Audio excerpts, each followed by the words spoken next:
अस्सलाम वालेकुम रहमतुल्लाहि व बरकातुहू।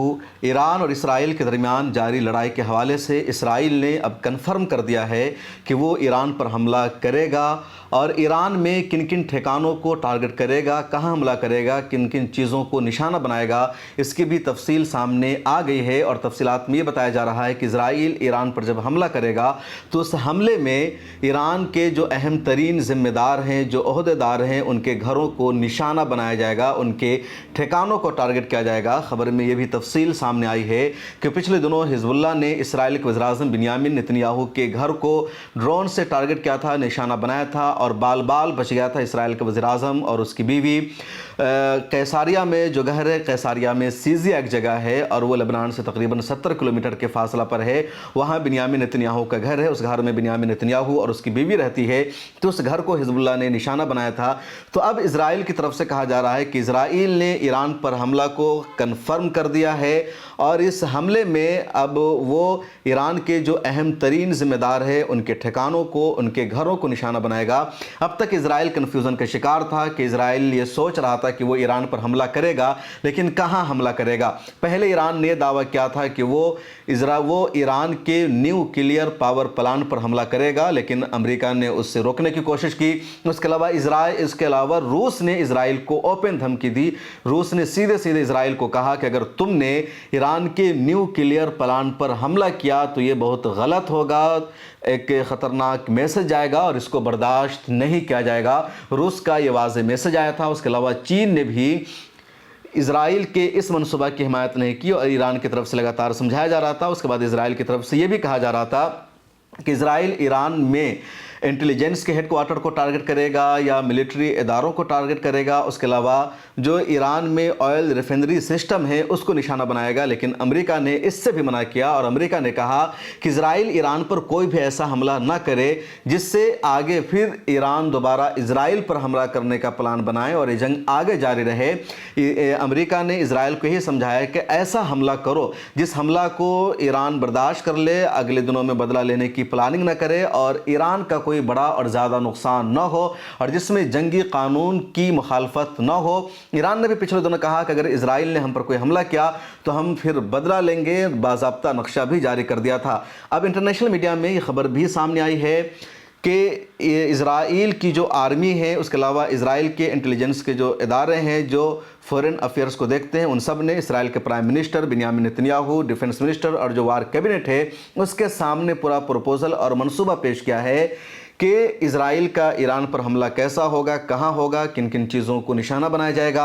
और वार कैबिनेट ने आर्मी को, इंटेलिजेंस को इसकी परमिशन दे दी है, मंजूरी दे दी है।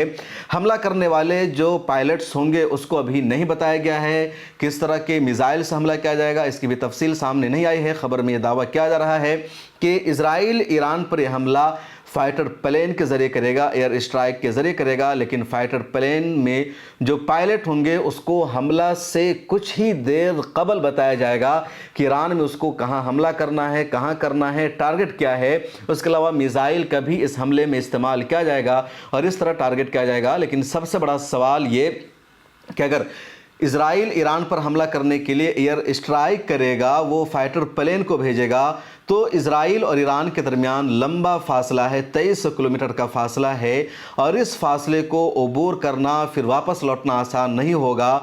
ऑयल ख़त्म हो जाएगा, ईंधन ख़त्म हो जाएगा। तो आखिर इसराइल अपने जहाज़ में, अपने फाइटर प्लेन में ईंधन कहाँ से लेगा। इसका मतलब ये समझा जा रहा है कि क्या ईरान के आसपास जो अरब ममालिक है और वहाँ अमेरिका के एयरबेस बने हुए हैं, का उन एयरबेस का इस्तेमाल किया जाएगा। ये शक अब होने लगा है, तफसील अभी तक सामने नहीं आई है या फिर इन एयरबेस का इस्तेमाल नहीं किया जाएगा। ईरान ने पहले ही इन अरब मुल्कों से बातचीत कर रखी है। इन अरब मुल्कों को ईरान ने धमकी भी दी है कि अगर उनकी सरजमीनों का इस्तेमाल हुआ तो नाकाबिले बर्दाश्त होगा। ईरान को और पूरी दुनिया को अच्छी तरह अंदाज़ा है कि अगर इसराइल ईरान पर एयर स्ट्राइक करेगा तो एयर स्ट्राइक डायरेक्ट इसराइल नहीं कर सकता है, उसको ईरान के नाइबरिंग कंट्रीज़ की मदद लेनी होगी, उसके एयर स्पेस का इस्तेमाल करना होगा या उसके यहाँ जो अमेरिकी एयरबेस है उसका इस्तेमाल करना होगा। इसलिए आज ईरान ने एक मरतबा फिर अरब मुल्कों से बातचीत की है, धमकी भी दी है, समझाया भी है कि तुम्हारी सरजमीन का इस्तेमाल हमारे ऊपर होने वाले हमला के लिए नहीं होना चाहिए, वरना तुमको टारगेट किया जाएगा, तुमको निशाना बनाया जाएगा। इधर इसराइल ने यह भी धमकी दे دی ہے کہ پہلی فرصت میں تو وہ ایران کے جو اہم ترین ذمہ داران ہیں، جو عہدیداران ہیں، ان کے گھروں کو نشانہ بنائے گا۔ اس کے علاوہ ایران کا جو آئل ریفائنری سسٹم ہے، جو ملٹری ہیڈ کوارٹرز ہے، پاسداران انقلاب کا جو ٹھکانہ ہے، اس کو بھی نشانہ بنائے گا۔ یہ اسرائیل کی طرف سے دعویٰ کیا جا رہا ہے۔ دونوں کا ٹھکانہ کس کے پاس ہے سارے کو معلوم ہے، یعنی اسرائیل کا ملٹری ہیڈ کوارٹر کہاں ہے یا موساد کا ہیڈ کوارٹر کہاں ہے۔ جس طرح یہ باتیں ایران کی انٹیلیجنس کو معلوم ہے، ایران کی خفیہ ایجنسیوں کو معلوم ہے، اور اسی وجہ سے پچھلے دنوں میں ایران نے اسرائیل پر ملٹری اداروں پر حملہ کیا، انٹیلیجنس پر حملہ کیا، موساد کے قریب حملہ کیا۔ حزب اللہ کو بھی معلوم ہے کہ بنیامین نتنیاہو کا گھر کہاں ہے، اور اسی وجہ سے حزب اللہ نے ڈرون سے حملہ کیا اور سیدھے نشانہ بنایا۔ اسی طرح ایران میں امام خمینی کہاں رہتے ہیں، ان کے صدر کا ٹھکانہ کون ہے، اس کے علاوہ پاسداران انقلاب کا جو ہیڈ کوارٹر ہے وہ کہاں ہے، انٹیلیجنس کے ادارے کدھر ہے، یہ سب بھی پتہ ہے اسرائیل کو۔ اب دیکھنا یہ ہے کہ ایران کا جو ڈیفنس سسٹم ہے وہ اسرائیل کے حملہ کو روکنے میں کتنا کامیاب ہو پاتا ہے، کس طرح اس کا جواب دیا جاتا ہے۔ اب تک تو خبر یہی ہے کہ ایران نے اپنے ڈیفنس سسٹم کو مضبوط کر لیا ہے۔ روس نے S-300 اس کو دے دیا ہے، SA-22 دے دیا ہے۔ اس کے علاوہ خود ایران کا اپنا خیبر ڈیفنس سسٹم ہے جو کافی مضبوط ہے۔ اس کے علاوہ چین نے بھی لیزر گائیڈڈ میزائل دے دیا ہے، اور اسی لیزر گائیڈڈ میزائل نے پچھلے دنوں ایران کی فضا کو، ایئر اسپیس کو مضبوط بنایا تھا، اسرائیل کے حملوں سے بچایا تھا، دفاع کیا تھا۔ جب سپریم لیڈر علامہ آیت اللہ خامنئی نے پبلک پلیس میں آ کر جمعہ کی نماز پڑھائی تھی، خطبہ دیا تھا اور امامت کی تھی، تو اس طرح کی پوری تیاری ہے۔ اب دیکھنا ہے کہ اگلے دنوں میں کیا ہوگا۔ اسرائیل کا ایک چینل ہے چینل 12، اس کے مطابق یہی بتایا گیا ہے کہ اسرائیل کی آرمی نے اور فورن افیئرز کی انٹیلیجنس نے بنیامین نتنیاہو ڈیفنس منسٹر یوا گیلنٹ کے سامنے پوری تفصیل پیش کی ہے کہ کیسے حملہ کرنا ہے، کہاں حملہ کرنا ہے، اور اس منصوبے کی تفصیلات معاف کیجیے گا، ابھی اس ویڈیو کے شروع میں نے کہا تھا وار کیبنٹ کو، حالانکہ وار کیبنٹ کو ڈیٹیلز نہیں بتائی گئی ہے، صرف پرائم منسٹر اور ڈیفنس منسٹر کو ہی اسرائیل میں تفصیلات سے آگاہ کیا گیا ہے، پوری وار کیبنٹ کو بھی پتہ نہیں ہے۔ ڈر ہے کہ لیک ہو جائے، کیونکہ ایران کا جاسوسی نظام بھی ان دنوں بہت زیادہ ایکٹیو ہو گیا ہے، مضبوط ہو گیا ہے۔ ایران کے جاسوس بھی اسرائیل کے لیڈروں تک، خفیہ ایجنسی تک پہنچے ہوئے ہیں۔ اب اس منصوبے کی جو تفصیلات ہیں چند عہدیداران جانتے ہیں، اور اس پروپوزل کے حوالے سے وسیع آپشن بھی موجود ہے۔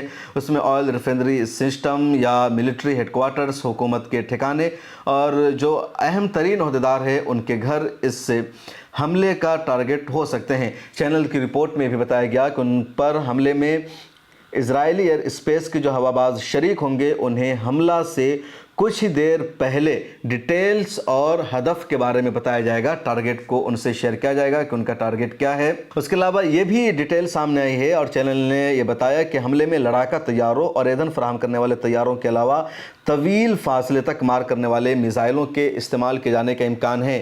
اب جو ایندھن فراہم کیسے کیا جائے گا ان پائلٹس کو، یہ بہت اہم ہے۔ میں نے ابھی بتایا، اور یہ چینل کی رپورٹ میں بھی ہے کہ حملے میں فائٹر پلینوں اور جو ایندھن دینے والا پلین سے ان سب کا استعمال کیا جائے گا۔ اب کیسے فائٹرز پلین کو ایندھن پرووائڈ کیا جائے گا، کیا فضا میں کیا جائے گا، ایسا پوسیبل ہے، ایسا پوسیبل نہیں ہے، پھر کس ایئر بیس کا استعمال ہوگا، اس پر پوری دنیا کی نظر ہے، اور ہر لوگ اس پر بنائے ہوئے اپنی نگاہ کہ کیسے ہوگا۔ اس کے علاوہ ایک اور اپڈیٹ یہ ہے کہ اسرائیل پہلے ہی ایران کو خطرناک اور بھرپور جواب کی دھمکی دے چکا ہے، جبکہ امریکی صدر اعلان کر چکے ہیں کہ ایران میں پاور پلانٹس یا آئل پلانٹس پر حملہ نہ کرے۔ امریکہ اس کی تائید نہیں کرے گا، حالانکہ ایران نے بھی کہا کہ امریکہ نے ہی اسرائیل کو ہم پر حملہ کرنے کی منظوری دی ہے، اور امریکہ اچھا نہیں کر رہا ہے، ہم امریکہ سے بھی بدلہ لیں گے۔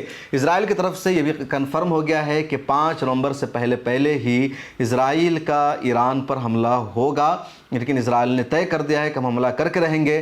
لیکن یہ بات بھی بہت اہم ہے کہ 1 اکتوبر کو ہی ایران نے اسرائیل پر حملہ کیا تھا، 180 میزائل داغا تھا، زیادہ تر میزائل جا کر ٹارگٹ پر لگے تھے، بھلے ہی کسی کی موت نہیں ہوئی، لیکن $53 ملین سے زیادہ کے اسرائیل کا نقصان ہوا، 100 عمارتوں کو نقصان پہنچا تھا، اور اسرائیل نے اس حملہ کو عملہ محسوس کیا، درد محسوس کیا، اور اسی لیے اب اسرائیل لگاتار بدلہ لینے کی، انتقام لینے کی پلاننگ کر رہا ہے۔ لیکن کیسے بدلہ لے، کیسے انتقام لے، اسرائیل لگاتار اس میں الجھا ہوا ہے، اور اسرائیل کو اچھی طرح اندازہ ہے کہ جس دشمن سے، جس ملک سے हमारा मुकाबला है वो कोई छोटा मुल्क नहीं है, उसकी हैसियत मिस्र जैसी नहीं है, उर्दन जैसी नहीं है, बल्कि वो ईरान है जो अपने दम पर खड़ा है, जिसकी अपनी टेक्नोलॉजी है, जिसके पास अपने हथियार हैं। ये वो मुल्क है जो यूक्रेन और रूस की जंग में रूस को भी फाइटर प्लेन दे रहा है, मिसाइल दे रहा है, हथियार दे रहा है। तो इसके पास सब कुछ है, इससे लोहा लेना, इससे मुकाबला करना आसान नहीं है। इसी ईरान ने इजराइल के आसपास कई प्रोक्सीज़ को, कई फोर्सेस को खड़ा कर दिया है, जिसमें इराक़ के मलेशिया है, यमन के हौसी हैं, हिजबुल्लाह है, या हौसियों को लगातार, या हमास को लगातार ईरान की हिमायत हासिल है। उसके अलावा दूसरे फोर्सेस हैं। तो इन सब चीज़ों ने भी इजराइल की नींद हराम कर रखी है। इस वीडियो में इतना ही। आपको क्या लगता है, इजराइल का ईरान पर हमला कैसा होगा? ईरान का किस तरह का पलटवार होगा? ये होना चाहिए, नहीं होना चाहिए? क्या इजराइल को अरब ममालिक की मदद मिल सकती है? अरब ममालिक अपनी सरजमीन, अपना एयर स्पेस इजराइल को इस्तेमाल नहीं करने देंगे? अपनी राय ज़रूर लिखिए। और आज मैंने मारूफ आलिम दीन मौलाना खलील रहमान सज्जाद नुमानी का इंटरव्यू किया, जिस इंटरव्यू में मैंने उनसे फ़लस्तीन के मुद्दों पर बातचीत की है, वक्फ अमेंडमेंट पर बातचीत की है, महाराष्ट्र के इलेक्शन, बहराइच वायलेंस और दूसरे तमाम इश्यूज़ पर बातचीत की है। तो आपसे रिक्वेस्ट है कि जाइए उस इंटरव्यू को देखिए और मिल्लत टाइम्स के साथ जुड़े रहिए। सोशल मीडिया के सभी प्लेटफॉर्म पर हमें फॉलो भी कर लीजिए। मिल्लत टाइम्स को जारी रखने और मजबूत बनाने के लिए हमारी आर्थिक सहायता कीजिए। ये एक आजाद मीडिया हाउस और कमजोरों की आवाज है। आप हमें देखें, सुने, पढ़ें और हर महीने ज्यादा नहीं, सिर्फ 100 रुपए से मदद करें। डिटेल्स डिस्क्रिप्शन में मौजूद हैं।